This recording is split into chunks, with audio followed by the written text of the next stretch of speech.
One, and we are officially live and kicking. This is SHB Unfiltered podcast, live on Facebook, recording through Zoom, and will be available on your podcast platforms shortly afterwards. Episode number what, Chris? You're on mute, lad. Come on. Episode number 38. 38. Episode 38, which means that we have been officially live streaming, podcasting, discussing, deliberating for 38 consecutive days. We've been in lockdown for 38 days as coronavirus is still gripping the world that we live in.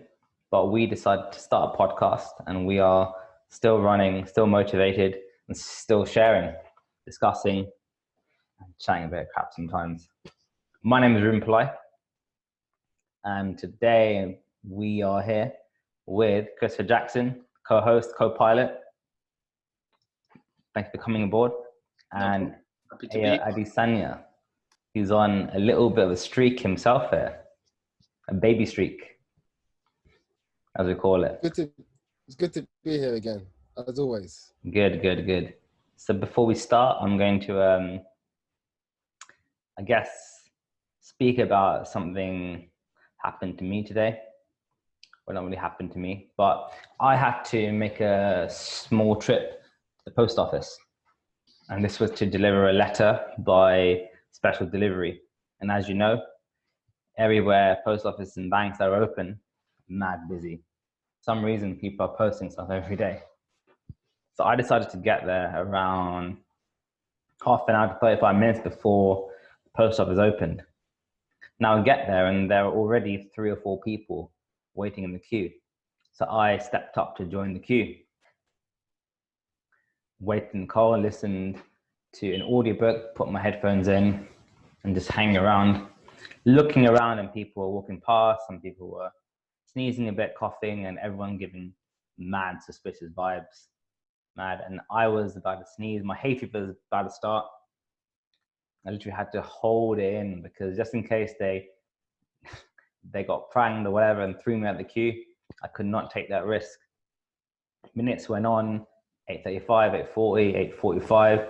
I looked behind me and the queue was stretching probably 80 meters. And bear in mind, there's a 2-meter gap between each person. But this queue to the post office was stretching, it was heaving. Post office eventually opens at 9. And what they're doing at the door, they're asking each person why you were here. I get to the front and they said, oh, like, why are you here today? Now I'm thinking, oh shit. I start to say why I'm here, but I could feel a bit of blocking coming along. So I decided to pause and center myself, even though there's a mad queue behind me, and calmly deliver the message saying I'm here to post something by recorded delivery. Got the price and everything, and she directed me to the relevant place. But that could have easily been somewhere a long time ago where I would have had some mad blocks and pressured into rushing and kind of struggled to get what I needed out clearly and the way I wanted to. That was my little story for today. And I'm going to hand over to CJ, and he's going to tell us how amazing his Monday was.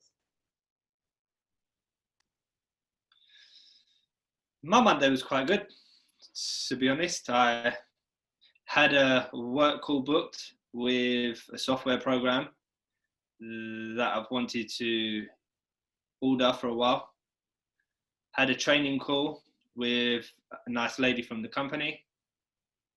Training calls I used to dread because they would usually ask you to tell them your login details, similar to trying to say your name and address when you're struggling the most. It's words you cannot avoid. There are no other login details. So it used to be a challenge for me, but now I like to embrace it. I like the challenge. I get excited about these calls now. It's good to have these kind of calls because you always start off with a disclosure, then a 2 or 3 minute conversation about stuttering, usually. So it was cool. Got through it and then had a few jobs to do today. had to get Charlie's dad prescription today. I had to go to Wood Green. So I live in Essex, I live in Gants Hill. I had to drive to Wood Green to pick up his prescription from a specific pharmacy there. And when I got to Wood Green, it was like a completely normal day. The streets were pretty normal. I mean, not every shop was open, obviously, but the people were still out. And you'd expect it to be a lot quieter. I thought it was going to be literally a 2-minute job, walk in, get the prescription and walk out. But it wasn't like that. It was you were walking, there was a queue, everyone's trying to keep their distance. Outside, there's loads of people walking, their dogs, prams, children, everything. And it made me quite angry, to be honest, because there's a lot of people struggling, a lot of people having a hard time with work or losing their job or losing their business, and people want to get back to normal as soon as possible. And there were so many people who you could just see their journey wasn't essential at all, but they were still out. And it's people like that that are making it more of a delayed process for everybody else. So yeah, I just did that. Then now we're on the podcast. So that was my day. Believe it or not, Chris, in the US right now, there are these protests. They're literally people having anti-social distancing protests. Can you believe that? I can't believe that. Today, though, Madness. People wasn't practicing any kind of social distancing. You could see them in shops. They're leaning over each other to get the fruit and veg. You know the shops at the front of the shop where the fruit and veg is? You can see people crowding around it. They're not prepared to wait. It's just like, what are you doing? What, like, have you been living under a rock for the last 2 months? What's been going on? You'd be surprised, man. You'd be surprised. There aren't that many, as in, the old saying is, common sense isn't so common. Yeah. But anyway, just watch the news or just go on the internet for 5 minutes. Yeah. Sanya, where did you walk today? Tell us. Like yourself, I had to go to the post office.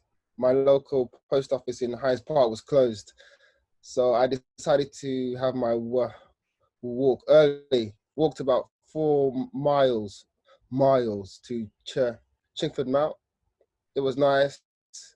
There was a little bit of a queue, but not too long. Apparently, the post office in Wood Green, which was the next post office that was open, had a really long queue.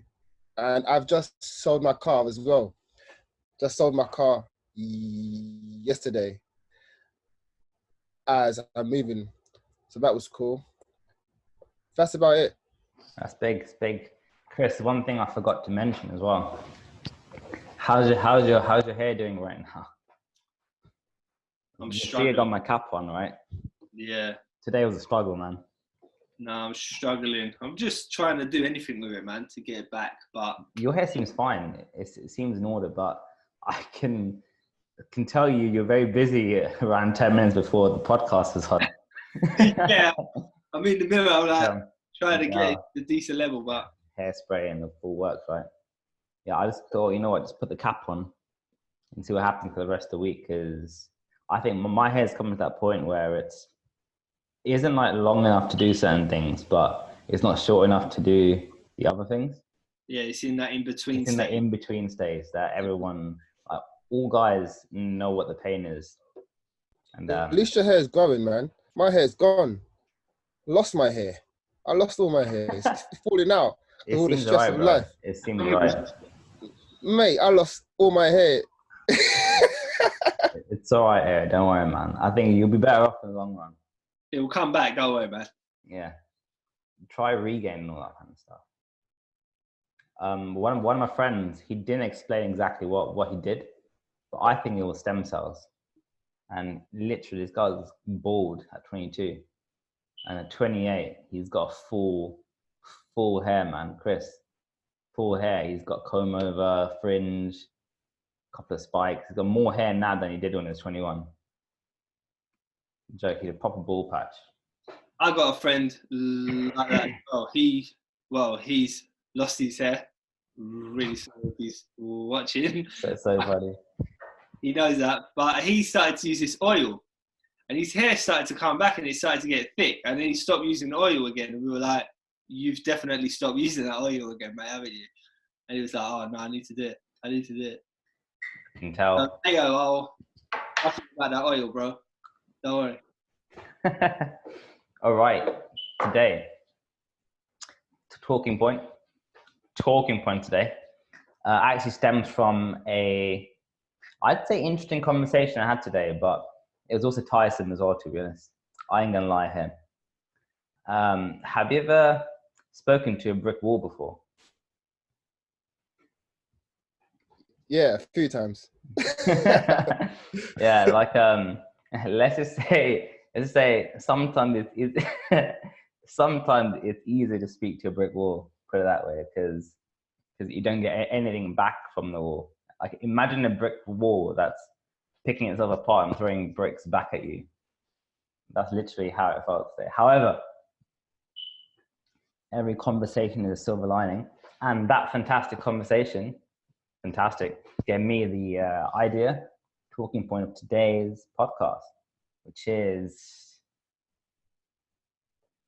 centered around self-actualization, but I wanted to kind of phrase it or reframe it and kind of relate it back to us. So what does self-actualization mean to someone who stutters? Or is that relevant, to be honest, actually? Because could it also have a similar meaning to everyone?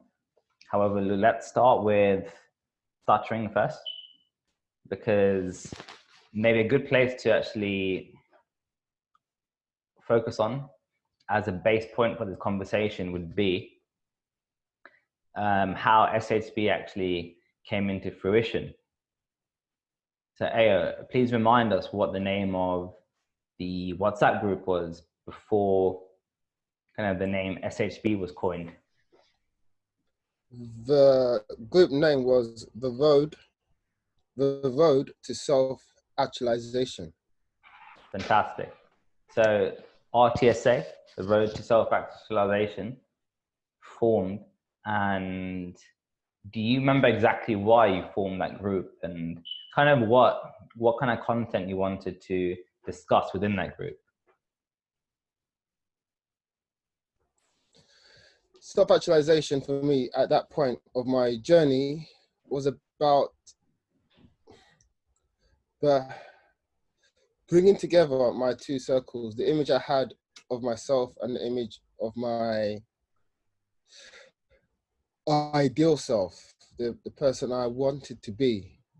And I, as a person who stammers a lot, I had a lot of trouble trying to understand, this is the version of myself I want to be, but I don't feel like I can be that version of myself because I have this problem. So I created a group because I had some understanding of how to bring the circles together after working on my speech. And I started to help other people do the same. Cool. So would you kind of say that because RTSA was the prototype to what Stop Holding Back is, would you kind of agree with the point that kind of self-actualization is one of the pillars of SHB maybe? So kind of helping people identify what those core needs are and actually reaching towards them. Yeah, exactly. The first step is always self-acceptance of some sort. You have to accept yourself, and then your circles will naturally move together slowly. Because at the end of the day, you want to have one circle.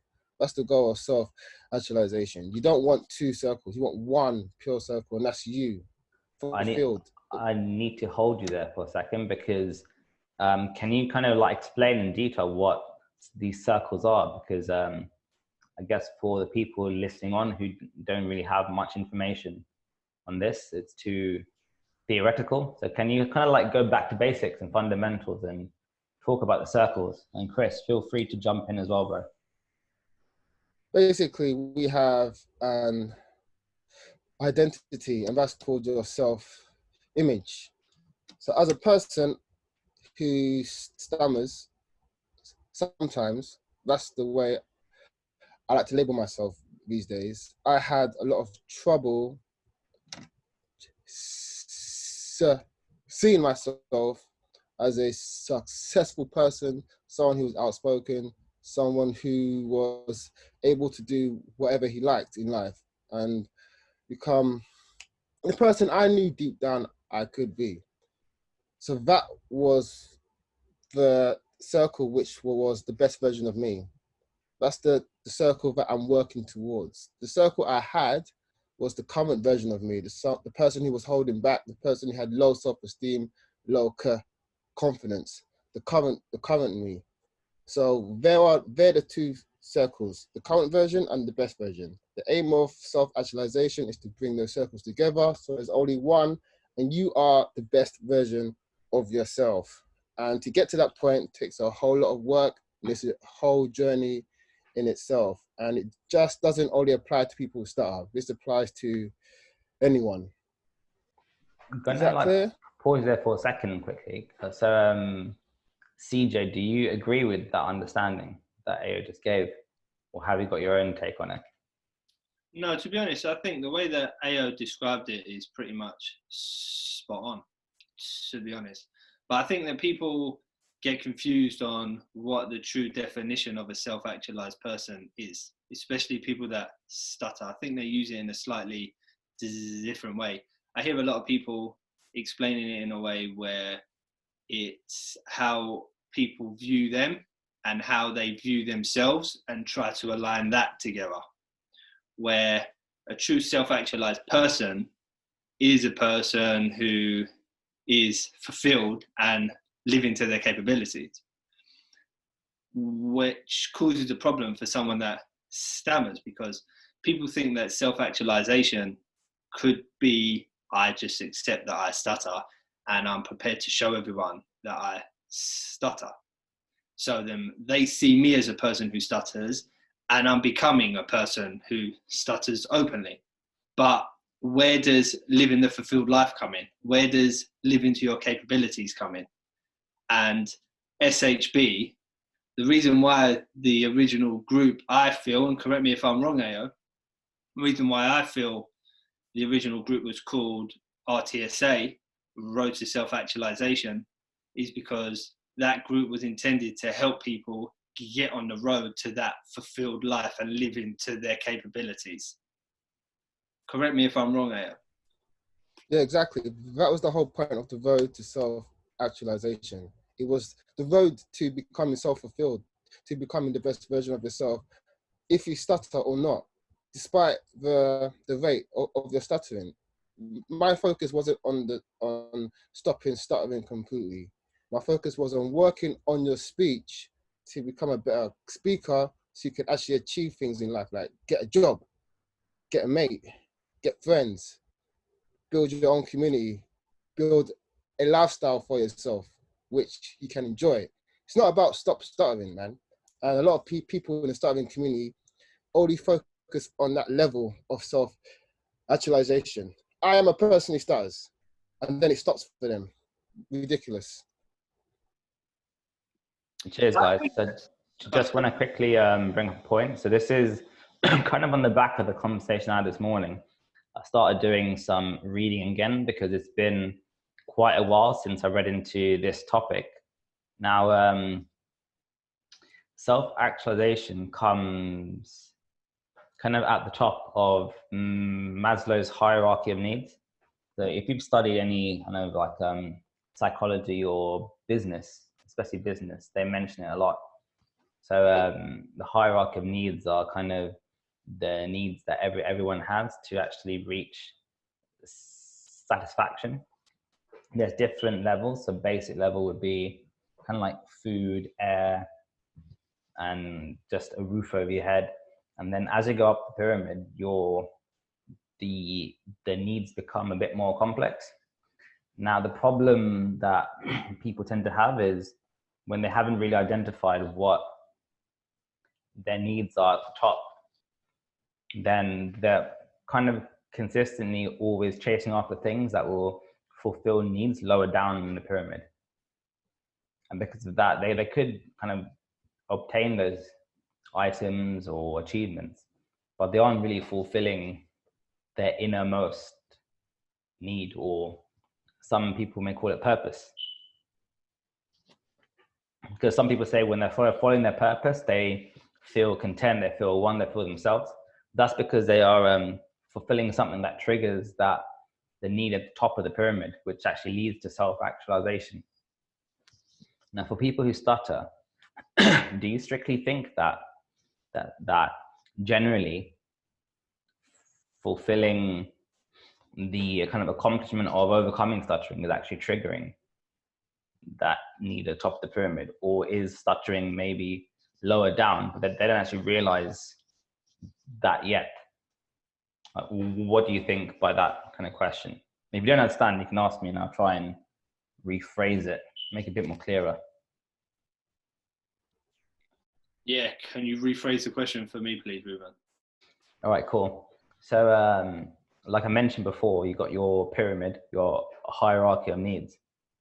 Now, would you say that people who stutter maybe place overcoming stuttering right at the top? Generally.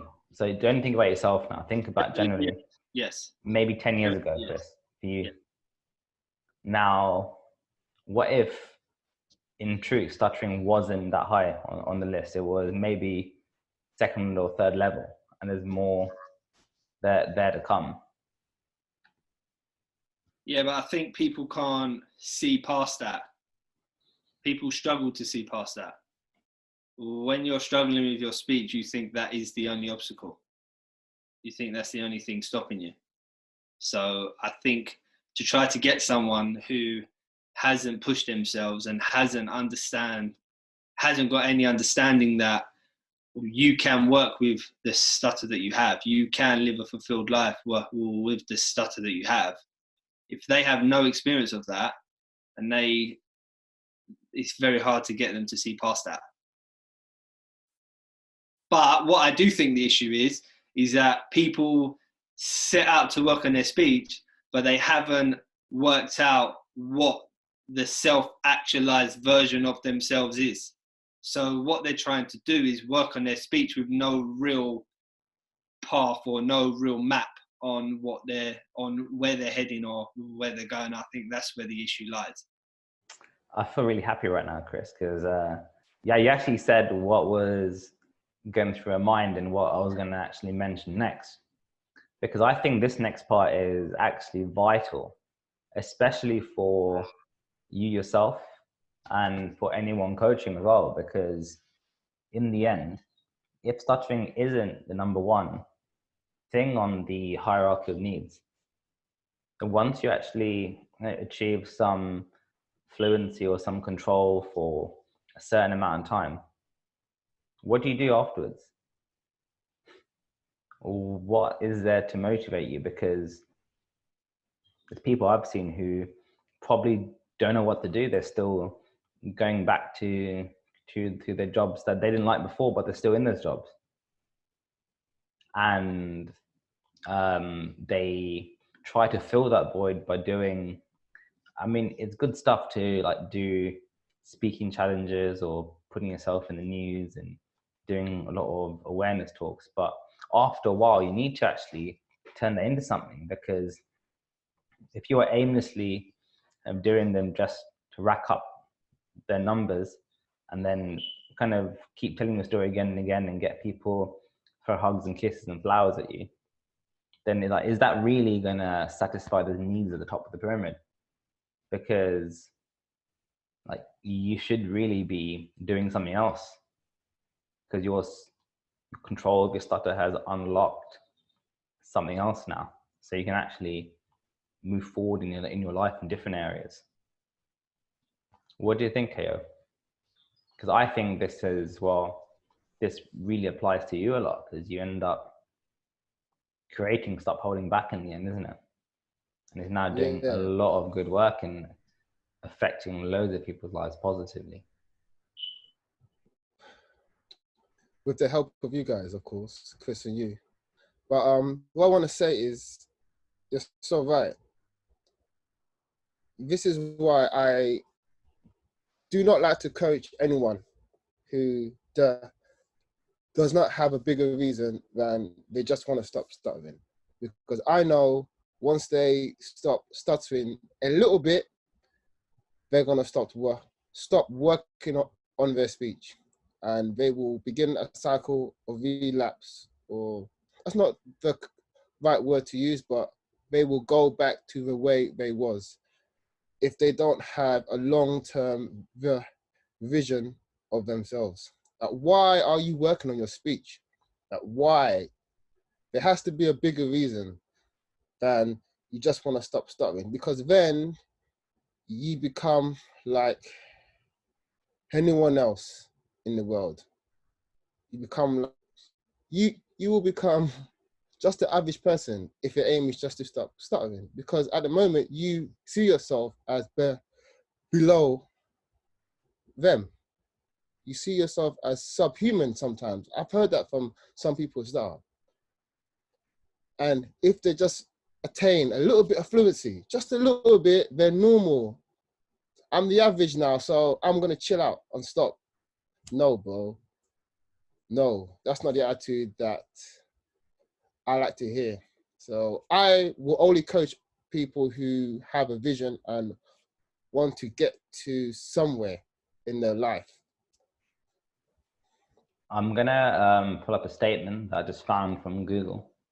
So to Maslow, self-actualization is the ability to become the best version of oneself. Maslow stated, the tendency might be phrased as the desire to be more and more what one is, to become everything one is capable of becoming. Now, the reason I pull that up is because for someone who stuttered for the entire life, 20, 25 years, and finally gets some control over their speech and finally finds a way to convey themselves, if they are still doing what they've always been doing, do you think that could be damaging them in a different way? Because they haven't actually, because they would have always thought, oh, if I didn't have a stutter, I'd be doing this. If I didn't have a stutter, I could do this. But now they've actually managed to control it, and they can actually convey themselves and speak in front of people and interview and do all these things. But they're still doing what they've always been doing, or still in the same situation. They haven't changed the life around them. Do you think that's healthy? Have you upgraded your life? That's the question. I think it could be healthy because it will give that person a wake-up call to realize that what is holding them back is them. It wasn't ever the stutter. The stutter was being used as an excuse or potentially a reason. I'll give them the benefit of the doubt, and it could be the reason. But I know with me, when I got good control of my speech, I still didn't really push myself as much as I should initially. And that's when I realized, okay, you've actually been, okay, you have struggled with your speech. Yes, it has been a hindrance on many areas of your life, but you have been using it as an excuse, CJ. So stop lying to yourself and start pushing yourself, because what excuse do you have now? You've proved that you can control your speech in difficult situations, what you perceive to be difficult situations. So now what's your excuse? So I think it can be damaging because they think, oh no, I've done all this work on my speech and it hasn't changed my life at all. So now they feel even more lost because they thought control of speech would allow them to find the way. But I think it could also be healthy to realize, okay, now I can push myself, and I need to push myself because it wasn't only the speech holding me back, it was me holding myself back. You're in your own way. Fantastic. And we can probably count between us, both our hands, and the number of people who are kind of stuck in that loop at the moment.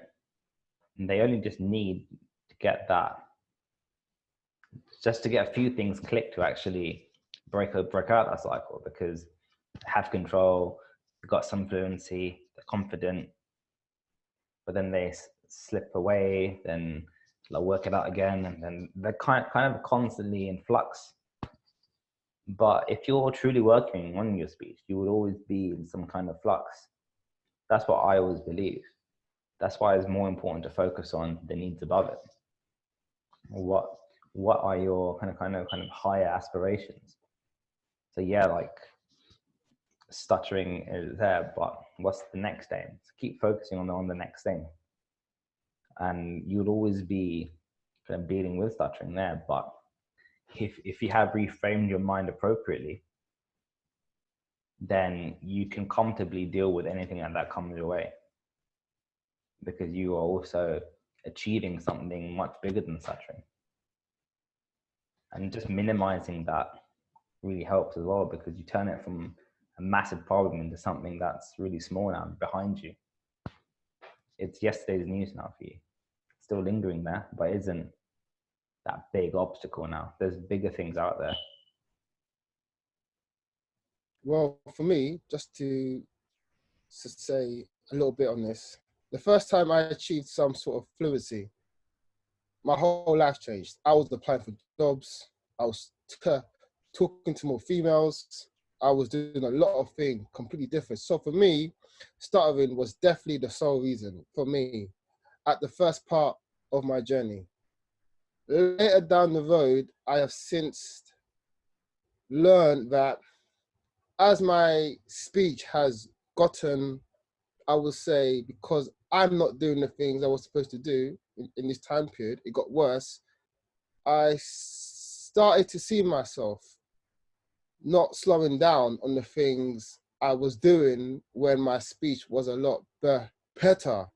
Though my self-esteem had taken a hit, and I would be more afraid of failure because of my speech, stuttering was not the sole reason why I would not start a conversation or make a phone call. It became less a reason. But that only comes with experience. The first time I reached a really good point in my speech, I was a different person, man. I was like, wow, I've made it. I've made it. I'm king of the world. But nah, I wasn't. Would you not say that you were the same person, but you were showing different sides of you that you were not able to show before? And that also comes down to the analogy of the circles, because you are unable to show certain aspects of your inner circle to whoever was on the outside. So would you not say that enabled you to actually activate those aspects of your characteristics? Yes, for sure. I felt that having a bit of fluency gave me permission to be myself. It's crazy, isn't it? Having a bit of fluency gave me permission to be my true self. And that is something I've had to really understand and delve into as to why that's the case. And now it's not so much the case anymore. Although, if I tell you right now that me not being able to communicate like this is not giving me more confidence and self-esteem to do it, then that would be a lie. Speech has an impact, and that's the truth for a lot of people, Stutter, but it just has a lesser impact now. It has a much lesser impact than it did 2 years ago. Hey, I've got a question for you. Go on, Chris. Going back to you saying once you got you got a lot of control the first time round, how far away from the self-actualized version of yourself do you think that is to what you now? No, sorry. What at that time did you think you were being the self-actualized version of yourself at that time that you felt king of the world? And if you did, how far was that away from what you now think is the self-actualized version of yourself? That's a sick question. Let me think about that, because that's a really good question. We'll come back to you on it, bro. We'll come back to you, don't worry. There's no pressure to do it straight away. We'll come back to you in about 30 seconds. CJ. Yes. Do you think that, like, based on where you were when you started this journey of working on your speech, have you now kind of changed what you perceive your potential to be? Because if self-actualization is all about fulfilling your ideal self, your ideal potential, has that changed? Because have your aspirations and expectations broadened now that you are on kind of this growth journey, and do you feel that there's more doors open to you now? On a personal level, I would say yes. On a business level, I would say no, they remain the same. I don't know if you're asking for the two combined, but in terms of a personal level and my personal growth and my personal achievements in my life outside of work, which comes, what I'm referring to is the stuff like the public speaking, charity work, coaching, all these things that I didn't ever think were possible. I imagined them to be at a level, and now that I'm getting closer to it, they are broadening. I am thinking there are higher levels to this now. There's much higher levels to this. But in business, I always had my set aspirations, and regardless of my level of speech, I always set out to try and achieve them, and I will always continue to work on it. I remember my dad said when I was struggling with my speech, he said, if you want to be successful in business, and he was basically saying to me, you cannot allow your speech to get in the way. Even if it means you have to incorporate an extra 25 grand a year into your business plan to pay someone to talk for you, you have to do it. You cannot allow your speech to get in the way. Now we know that avoidance is non-negotiable, so that would never be the case now. And you save a bit of money as well. Yeah, but what he was trying to say to me is, by any means necessary, you have to go for your dreams. If that's what you want to do, and you want to own your own business and you want to do this, you have to do it by any means. And if it means doing something as drastic as that, you have to incorporate it into your business plan.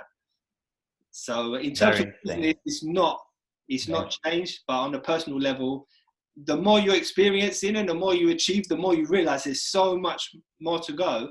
And it changes what you realize your capabilities are, if you know what I mean.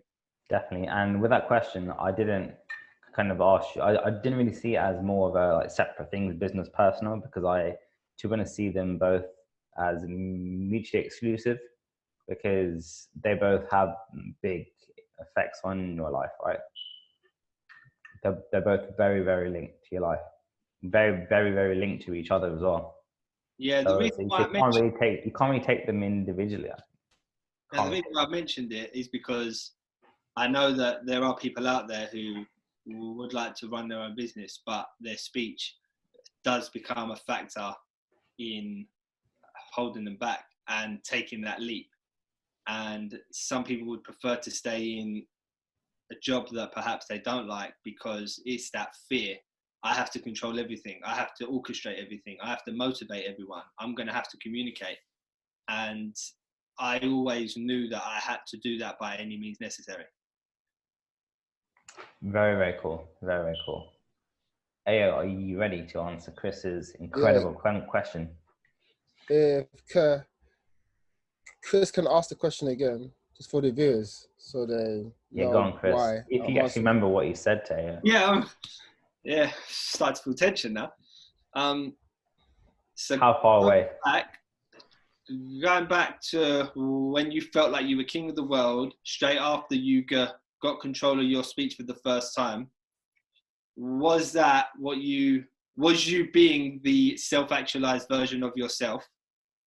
And how far away is that from what you now believe to be the self-actualized version of yourself? Is it a big difference? I am not the same person.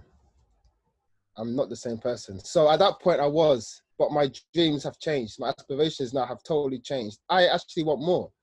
At that time, all I could care about is I could speak. Man, I could speak. I was self-actualized.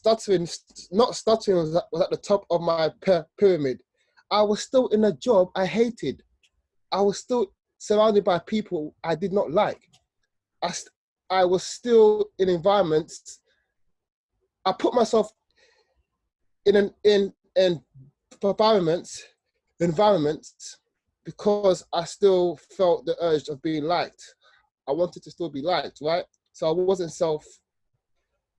self-actualized in a lot of ways, but I was in one way, and that was the fact that I could speak and I was confident, and now I can public speak and do all these things with my voice. But now I'm just totally a different person, and I want to be successful in other areas, in so many different areas. One being, I do not surround myself with people I don't like, period. Before, at that time, I would, but now I don't. And I care a lot less about what people think, a hell of a lot less.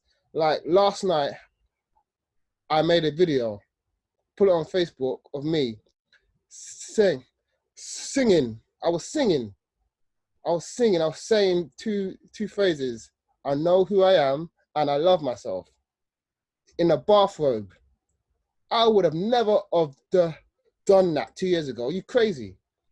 But it's just showing I'm more self-actualized in a different way, totally different way. And I prefer this version of myself to that version, even though I still want to get my speech back to the way that version was, which would just add more to me, if that makes sense to you. Would you really say that you are self-actualizing in a different way, or have you just added more layers on top of what that pyramid? Because at that point you're saying speech was right at the top, but now you have actually realized that, hang on a minute, there are different levels to this, and yes, kind of being able to speak is great. However, there are different aspirations I have, but speech is my vehicle to actually achieve these. Is that what it is at the moment? Ruben, I couldn't have said it better myself. Stop holding back. Thank you. We're going to carry on then. But anyway, Chris. Yes. Yes. So based on that question, like, is there kind of any thing in particular that you were expecting AO to say, or was it more of a speculative question? It was a speculative question, but at that time, I feel like AO may have felt that he would have gone for his dreams more and felt like he was capable of more just because his speech was in a better way. But what it shows is that speech is irrelevant. Once you realize you can control your speech, you start to realize it's irrelevant. It's me. My dreams are now my dreams. They're not me with good speech dreams. And that is what I think the biggest thing here. And that's the biggest issue for a lot of people. When they come to us and they want coaching and you ask them, well, what are your aspirations? They have their aspirations, what they think are realistic aspirations. And then they have, oh, well, if I was fluent, this would be my aspiration. And it's very hard to get them onto that fluent mindset path of aspiration when they're still in the, okay, I'm just going to settle for this kind of life. Because people are trying to self-actualize before they know what their true capabilities are, which pretty much means you're not self-actualized if we're going to go by the official definition, right? Yeah, completely agree, completely. And something else that I just pulled up that I think is very, very interesting for kind of the line of work that we deal with regards to stuttering, and also may also have some bearing on AO as well, as to some of his recent kind of progress and journey with his speech. So self-actualization is the final stage in the linear growth of an individual. Maslow believed that in order to achieve this state of personal fulfillment, the person must first satisfy the preceding needs: physiological needs, safety, love and belonging, and esteem, in that order. So if, like,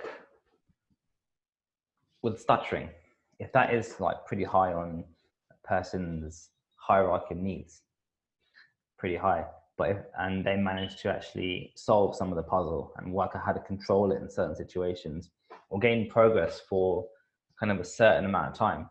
But if they have not actually addressed some of the other needs along the way, things like financial security, personal safety, family safety, good social life, good relationships around them, then that can actually drag them back. So that can actually kind of eventually bring their speech back into the state that it was at the start. Because it's important to start targeting all of these areas. You can't just specifically focus on speech. We have found from experience that people who just focus on speech don't focus on life and kind of fulfilling every different area of their life.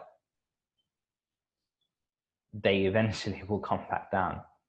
Eventually will come back down, because I see these all as some kind of like a building, and you have to build the building up together. You can't just build one pillar and expect the whole thing to stand up just on the fact that you can speak and control for a few months. How is that going to prop up your entire life? Is that going to prop up your entire life?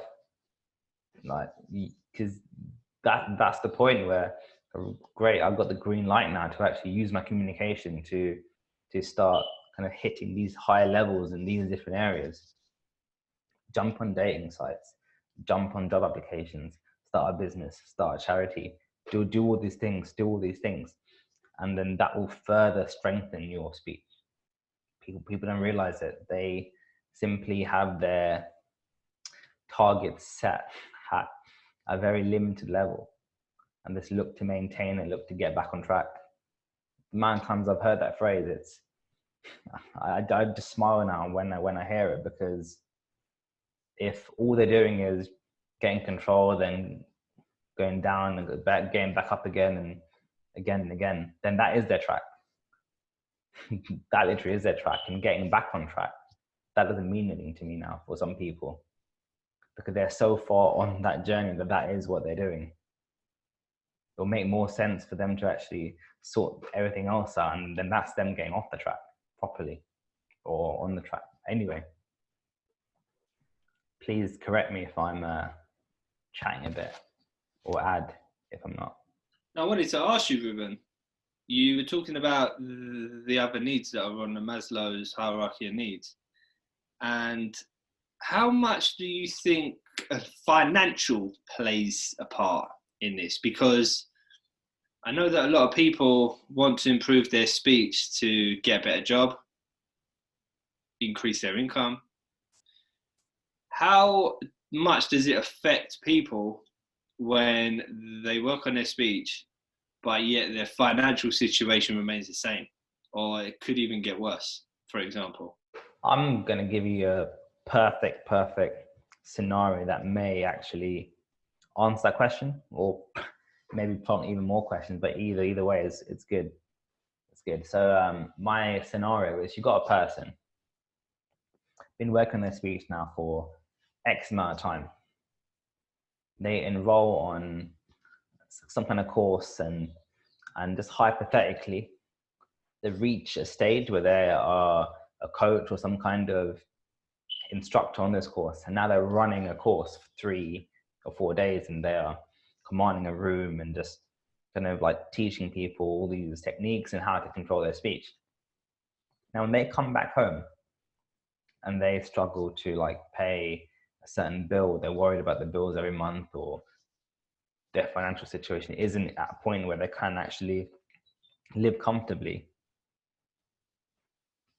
Now, is that actually is that actually healthy? They go from such a high to actually such a low, because you would expect that someone in that situation to be delivering these trainings for like hundreds of people in this room. Because hypothetically, if I was a participant, I would think, right, this guy must have a kind of a really good business and doing seminars and kind of like raking in somewhere. But if they're not, then how much of a kick in the teeth is it when they go back home and they're finding letters in the post? And that's a hypothetical situation, completely hypothetical, but it isn't completely impossible, because for someone who just focuses entirely on their speech and neglects everything else, like it's mental. And it's people who approach us for help, approach me for help, and all they do is think about speed, contact. How's work going? Oh, not very well. How's relationships going? Not really well. We'll start addressing these kind of areas as well. Start addressing these areas, because there's more to life than just controlling the stutter for a few days. Yeah, I'm sorry. Exactly. There's more to life. This is why we asked, as our screening process of Stop Holding Back, what is your why? Why do you want to improve your speech? And if your reason is not good enough, then sorry, we can't help you, because we know if your why is not big enough, you will not follow what we will tell you to do, because it's really difficult, and it's going to take a lot of time and energy. Sorry, we just want to clarify with the screening process. Is this specifically to do with any coaching element, or is it with charity in general? Just clarify that, please. Yes. So the screening process is just about the coaching we do. We have to make sure we can help you. If we can't help you, we will tell you upfront we can't help you. We're honest and we're transparent about that, and we will not fool you. What we do takes a lot of persistence, hard work, and graft. Working on your speech is not easy. It's not easy, but it can be extremely fun. But there's a process and there's a journey to get to that point. And I think one of the reasons why we stress that is because we don't want to actually make promises where we can see that there is work to be done in other areas. And so we will tell you, look, like first, maybe do this, maybe do that, maybe like do this course first, or do this instead first, and get yourself to this level, because the problem is we can't help everyone, and that's the point basically of SHB. We help who we can. We give value to who we can. And if we're giving value, then we actually fulfilling our purpose, which is why we kick this thing off. And guys, just want to wrap up with some final thoughts. So I personally think this has been a really good episode. I've enjoyed talking about some of this kind of stuff. I want to ask you, so Chris, what do you think you need to do personally to actually bring your circles even closer together than they already are, mate? I think I've got quite a bit to do now, because I'm capable of more than what I'm doing every day. I'm capable of a lot more in terms of public speaking. I'm also capable a lot more in terms of work, in terms of growing my business, in terms of trying new things and venturing out. I feel like there's no point in having a good speech if you're not going to use it to your advantage. And I think getting wrapped up in the business sometimes stops me from pushing myself in other areas. So I have to reevaluate what is really important to me, and I have to go for that. And as we know, Toastmasters is really something that I will be doing, and getting involved in a lot more public speaking elsewhere. I think that public speaking is the ultimate for me. That is my dream. Interesting, because to be honest, I probably think you're going to do a bit of public speaking for a bit and then think, yeah, well, this is pretty minor now. So I think kind of there'll be something else after that as well. But let's get to that point first, and then we will work on the next level after. It's very, very exciting, Chris. It's very, very, very exciting, because I guess you probably feel you have the tools and the know-how now just to hit that hard. It's just a case of pulling the trigger now. Yeah, I mean, for me, it's not about awards. It's not about winning awards. It's not about the Toastmaster Award or becoming Toastmaster of the Year and all this stuff. It's about me being comfortable and confident and having all the tools that I need in terms of public speaking to make a public speech anywhere, not just in a Toastmasters environment, not just in a certain environment. It's to make a public speech anywhere, to get involved, to venture out, to put myself forward for different types of things. So that's what I want to explore. Mr. Ale, final points. Talk to us about your thoughts on this episode, and maybe also the past week, because you haven't joined us now for 3 or 4 in a row. Do you feel any different? Do you feel that you've actually made gains in that area? Yeah, for sure. In terms of working on my speech, I've learned that in life you need to have a balance. Balance is very important. You shouldn't go too far left or too far right. And you need to balance working on your speech and working on your life, because the two go hand in hand. But if you focus on one or the other and neglect one of them, you could find yourself in trouble. And that's what I've learned. So I've learned to find the balance in doing the podcast while doing the stuff that I need to do to improve my whole life in general. So I've definitely seen some gains in my speech. As before joining this podcast on a routine basis, my speech wasn't as strong as it was. And now I've learned that. So I'm going to continue to come on this podcast, improve my speech, as always, and also work on my life. Cool, thanks, man. And I think more importantly as well than working on your speech is actually contributing your value and your experience to whoever's listening on. Because to be honest, that's what me and Chris probably feel now at this point. It isn't really about us anymore. It's more about what we can share, because if we wanted to, we could stop this podcast right now and that's it. Just go on to the next challenge, right, Chris? But there's a reason why we still turn up every day. Yeah, we could. And if you look at Callum Schofield's comment in the Facebook feed now, that's exactly why we turn up every day. And that's exactly what we try to do to people. So Callum Schofield says, this is up there with my favorite episodes. Opened my eyes about a lot of things, including where I am now personally. Thank you, Callum. And yes, that's the impact we want to give. And that's the value we want to give. It isn't a kind of self-fulfilling or kind of we aren't thinking about purely ourselves here, because like I said, Chris, if we stop this podcast today, if this was the end of SHB Unfiltered, my speech is a lot better than episode 1. Let's crack on to the next challenge. We could easily do that, but we still carry on because we feel there's a lot more value to give. There's a lot more people to hear our message and learn more about our purpose.